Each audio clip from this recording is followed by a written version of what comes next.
You know what they say about no good deed going unpunished? Well, let me tell you a story that'll make you think twice about helping family when they're down on their luck. My name's Harold Peterson, but everyone calls me Hal. I'm 68 years old, been retired from Ford Motor Company for about 3 years now.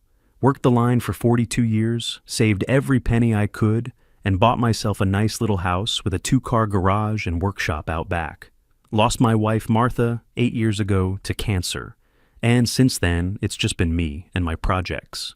The house sits on about half an acre in a quiet neighborhood where people still wave when they drive by.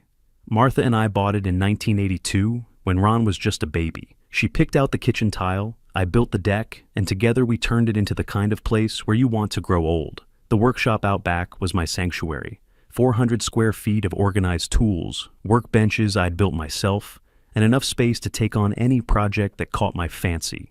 After Martha passed, that workshop became even more important. It's where I went when the house felt too quiet, where I could lose myself in the rhythm of measuring, cutting, and building. I had a 1967 Mustang Fastback that had been restoring for 10 years, taking my time with every detail. Chrome bumpers I'd polished by hand, an engine I'd rebuilt twice just to get it perfect.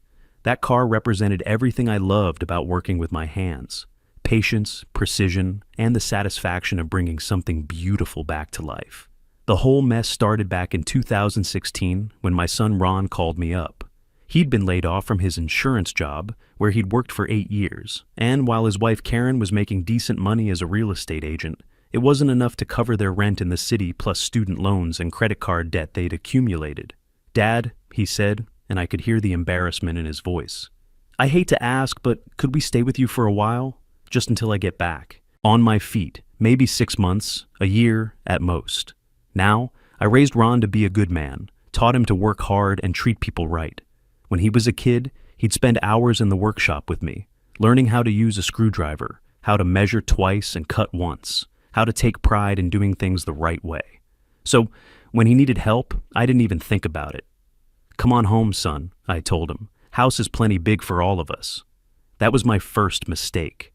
Karen showed up with her nose already in the air, looking around my place like she was inspecting a used car lot. She was 34, sharp as a tack when it came to business, but had this way of talking that made you feel about 2 feet tall. She wore expensive clothes and carried herself like someone who was used to getting her way. "It's very rustic," she said, staring at my workshop through the kitchen window. She said, "Rustic the way you might say termite infested." "Built that workshop myself," I told her, trying to be my life to suit her preferences. In the my life to suit her preferences. In the beginning, things seemed okay on the surface.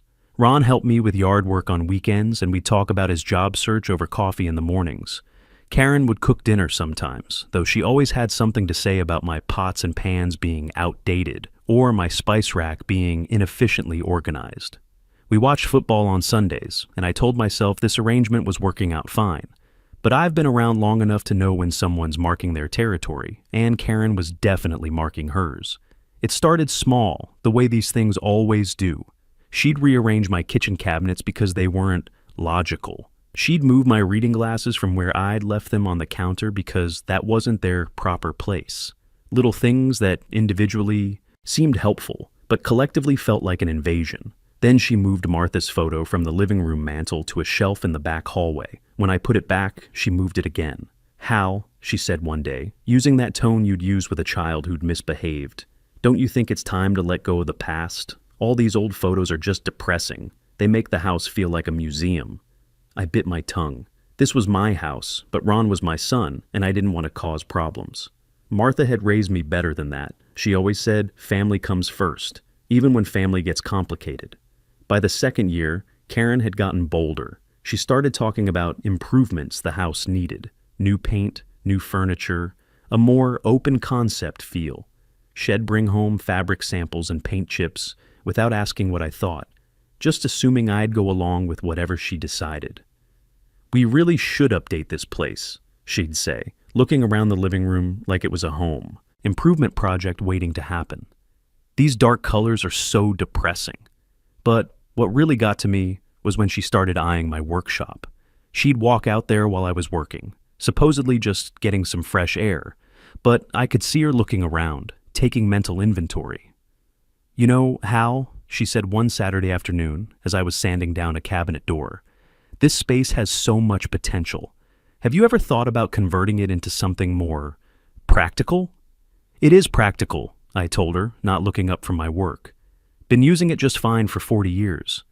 I mean, for today's needs, like a home office or maybe a nice guest suite, something that would actually add value to the property." That's when I should have seen the writing on the wall. Karen wasn't just making conversation, she was planning. By the third year, the invasion was complete. Karen announced one day that she needed a proper home office for her real estate business. The dining room table wasn't professional enough for client meetings, she said. She needed space, privacy, and a proper setup. The workshop would be perfect, she declared, like it was a solved equation. All that space is just going to waste anyway.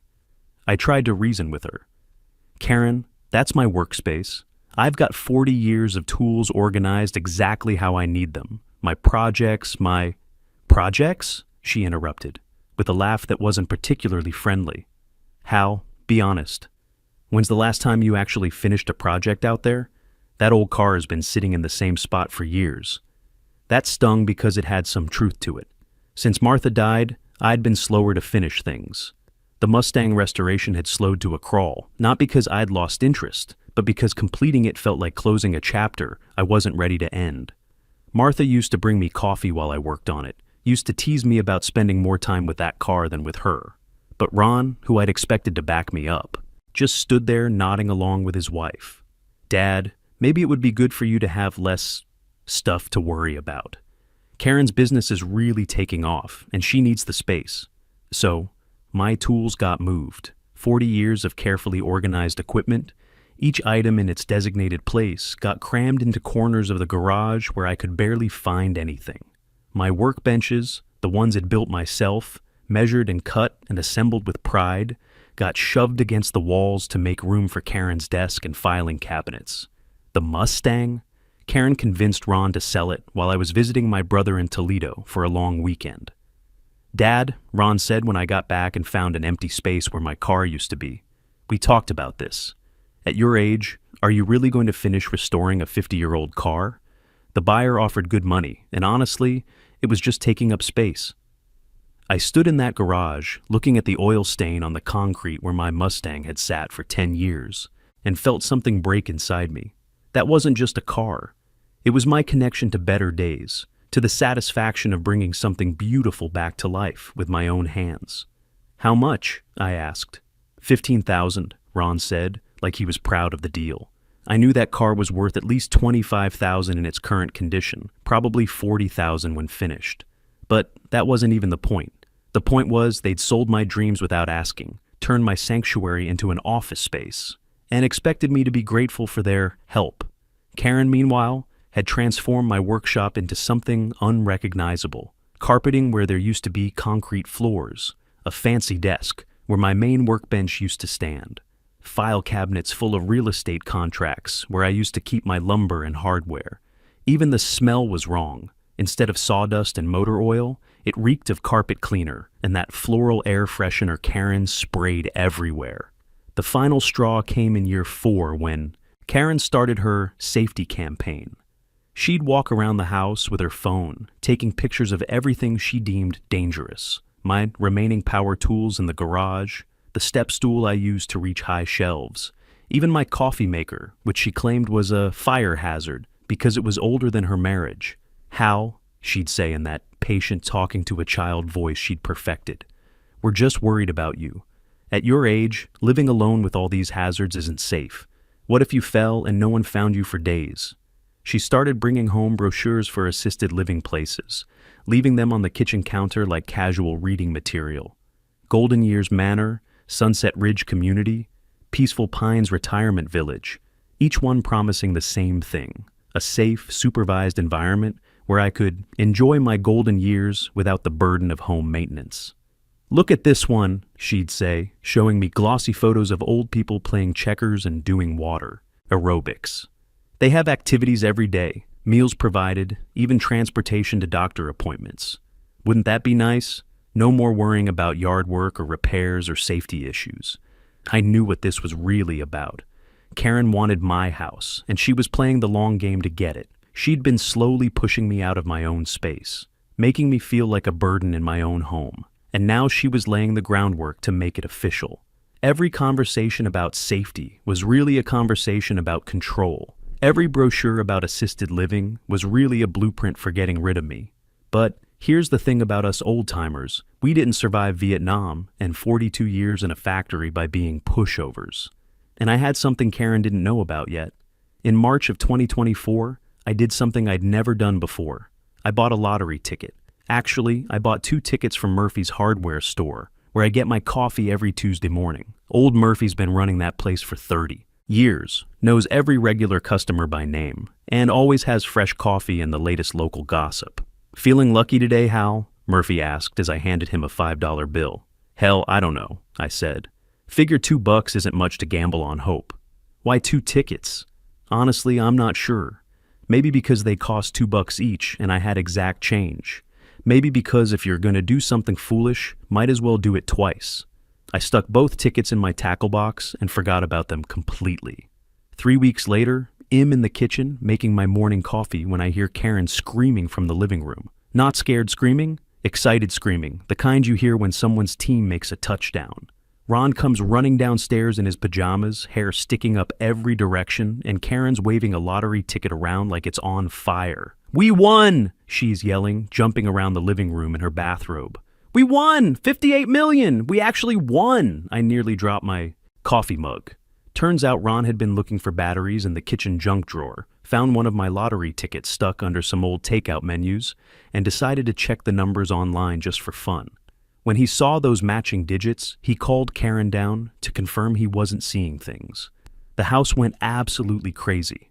Karen was already on her phone calling lawyers before I'd even finished processing what was happening. She was talking to financial advisors, tax specialists, investment consultants, people I'd never heard of who suddenly had very important opinions about our future. "This changes everything," she kept saying, walking around the house like she was measuring it for new furniture. "Everything." She wasn't wrong about that. For the next 2 weeks, my quiet little house turned into Grand Central Station. Lawyers coming and going in expensive suits, financial advisors with leather briefcases and fancy business cards, Karen on conference calls about portfolio, diversification, and tax optimization strategies. She started looking at houses online, big places with swimming pools, chef's kitchens, and 3-car garages. Ron got caught up in the excitement too. He started talking about quitting his new job at the insurance company where he'd finally found work after 8 months of searching. Maybe starting his own business, he said. Maybe traveling the world. Maybe finally living the life he deserved. They were spending money in their heads faster than they could count it. Me? I just watched and waited. Because I knew something they didn't know. See, when I bought those 2 tickets at Murphy's Hardware, I'd paid with my debit card. Both tickets, same transaction, same receipt. I still had that receipt in my wallet, right behind my driver's license where I always keep important paperwork. And the ticket they found, that was ticket number 2. I still had ticket number 1 sitting in my tackle box, right where I'd left it 3 weeks ago. But I kept my mouth shut and watched them plan their new life with my money. Karen started acting different almost immediately. She walked around the house like she already owned it, which I guess in her mind she did. She talked about improvements they could make, investments they should consider, opportunities they could pursue. The word "we" appeared in every sentence, but somehow those sentences never seemed to include me. The morning everything changed was a Tuesday, exactly 3 weeks after they'd discovered the winning ticket. I was out in the garage trying to find my socket wrench set. Karen had reorganized my remaining tools again, when she walked in wearing a silk bathrobe I'd never seen before. Probably cost more than my monthly grocery budget. "Hal," she said, not even looking at me while she examined her manicure. "Ron and I have been talking. We think it would be better for everyone if you found somewhere else to live." I set down my tools and looked at her.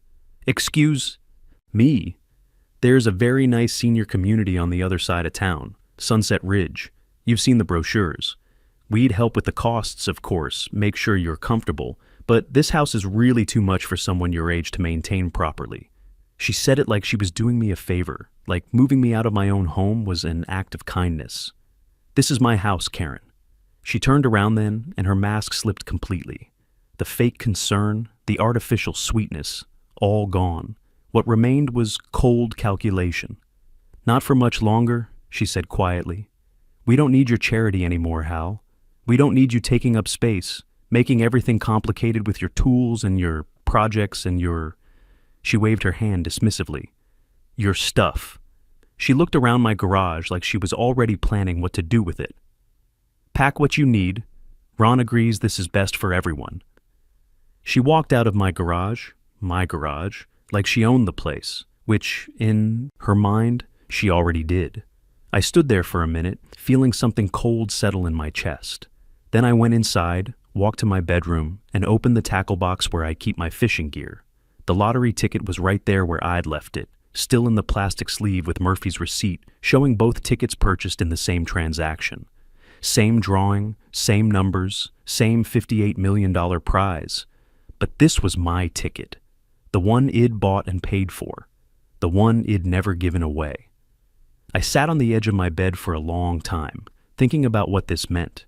Karen had just told me to get out of my own house because she thought she had all the power now. She thought that lottery money made her untouchable, gave her the right to throw me out like yesterday's garbage. She was about to learn different. I called my neighbor Nancy Rodriguez first.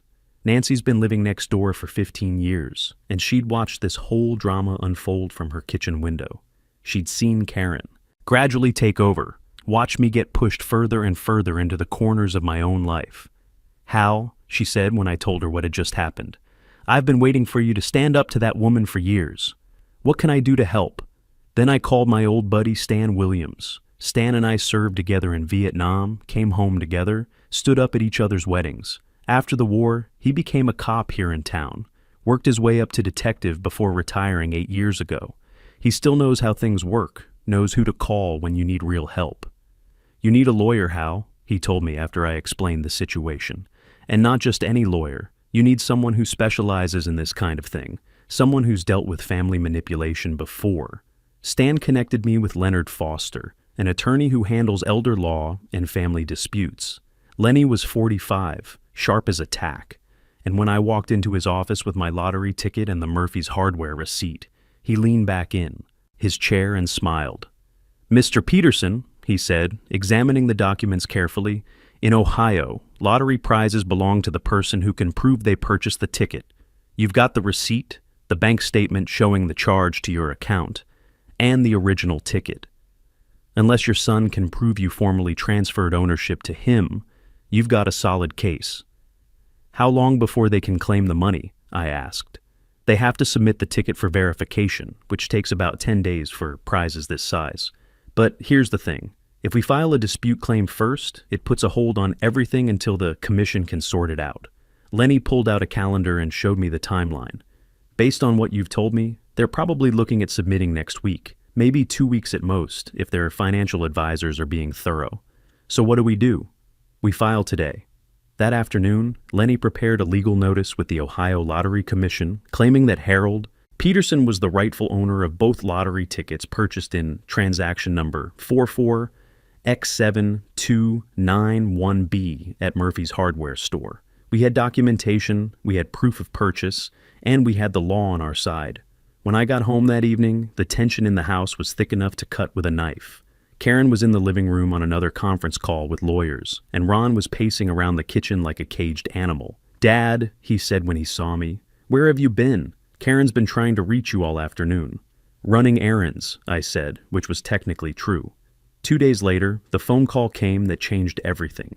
I was in the kitchen making my morning coffee when Ron's cell phone rang. He answered it, talked for a few minutes, then his face went white.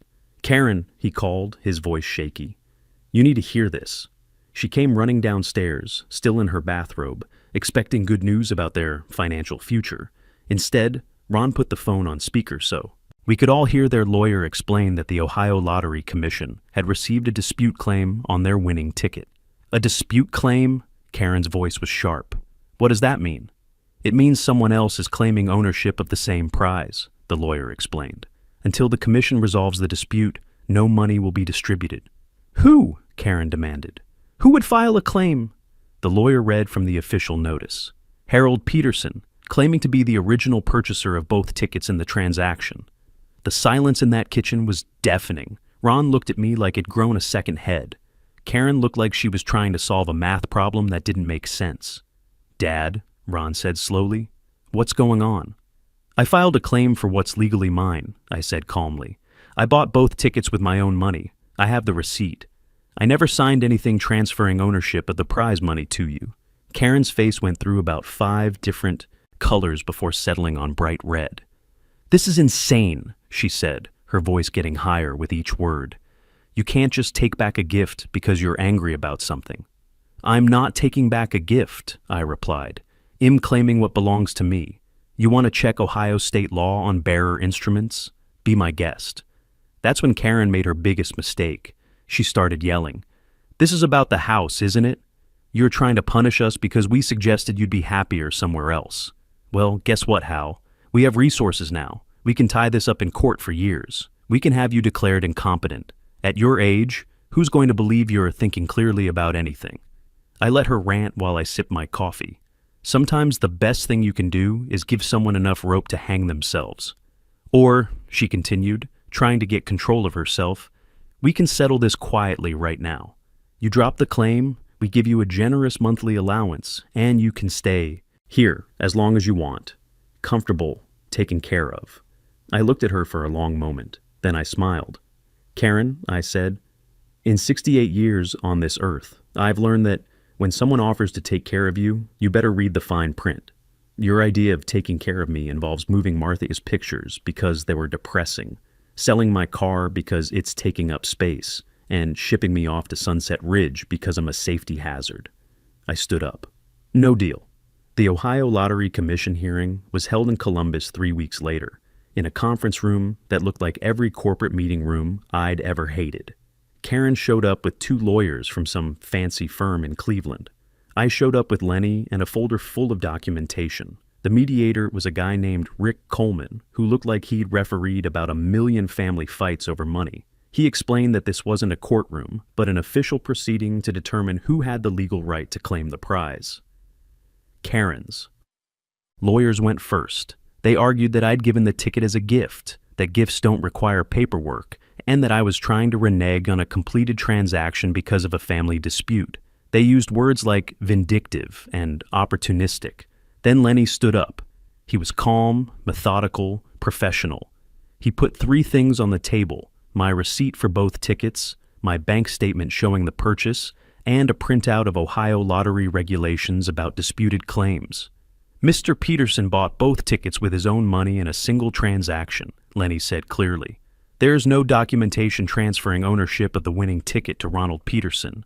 No signed gift form, no witnesses, no evidence of any kind that the beneficial interest in the prize was intended to pass from father to son." That's when Karen made her second big mistake. She jumped up from her chair and started yelling at the mediator. "This is ridiculous! He's a stubborn old man who can stand the fact that we don't need him anymore. This whole thing is spite, pure and simple. He gave Ron the ticket, Ron won, end of story." The room went dead quiet. Rick Coleman took off his glasses and stared at her. Even her own lawyers looked embarrassed. "Mom," Coleman said slowly, "please take your seat." But Karen wasn't done. "Everyone in this room knows what this is. It's an old man having a tantrum because we asked him to be realistic about his living situation. He can't handle that we're independent now, that we don't need his charity anymore." I didn't say a word. I didn't need to. Karen had just told the entire room exactly what kind of person she was, and exactly why I was fighting for what was mine. 5 days later, Lenny called with the news. The commission had ruled in my favor. The documentation was clear, the purchase was proven, and in the absence of any signed transfer, the prize belonged to the person who bought the ticket. Me. After taxes, the prize came to about $31 million. More money than I'll ever need, more money than I ever dreamed of having. The first thing I did was have Lenny draw up an eviction notice, 60 days to vacate the premises. When I handed Karen her copy in the kitchen, she read it without saying a word. Then she looked up at me and said, "You're really doing this?" "Yes," I said. "After everything we've been through, after 8 years. Especially after 8 years. They were gone in 3 weeks. Karen left first, moved to Phoenix to stay with her sister while she figured out her next move. Ron took longer to pack up his life, and on his last day he stood in the kitchen looking around like he was trying to memorize the place. "This is really goodbye," he said. "Doesn't have to be," I told him. "But it's goodbye to the old way of doing things." He nodded and picked up his last bag. At the door, he turned around. "For what it's worth, Dad, I think you did the right thing." After they left, I walked through my house, for the first time in 8 years, feeling like it actually belonged to me again. I moved Martha's picture back to the mantel where it belonged. I reclaimed my workshop space, bought new tools to replace the ones that had disappeared over the years. But more than that, I started building again. Now I'm working on a rocking chair for my grandson, Ron's boy who's 8 years old and doesn't understand why Grandpa and Daddy don't talk much anymore. Maybe someday I'll explain it to him. Maybe someday his father will understand too. Ron calls me every few weeks now. We talk about work, about the weather, about everything except Karen. Last month he asked if he could come by and see the workshop. "Anytime," I told him. Because here's what I learned from all this. Family isn't just about blood. It's about respect. It's about people who see you for who you are and don't try to push you into being someone smaller, someone more convenient. Harold Peterson. 68 years old. I own my house, my workshop, and my dignity. And $31 million can buy you a whole lot of peace and quiet. Sometimes that's all an old man really needs. Because at the end of the day, respect isn't something you inherit with age. It's something you have to stand up and fight for, even when the people doing the disrespecting are your own blood. And if there's one thing I want every man my age to remember, it's this. Don't let anyone convince you that getting older means getting smaller, that needing help means giving up control, or that family loyalty should cost you your dignity.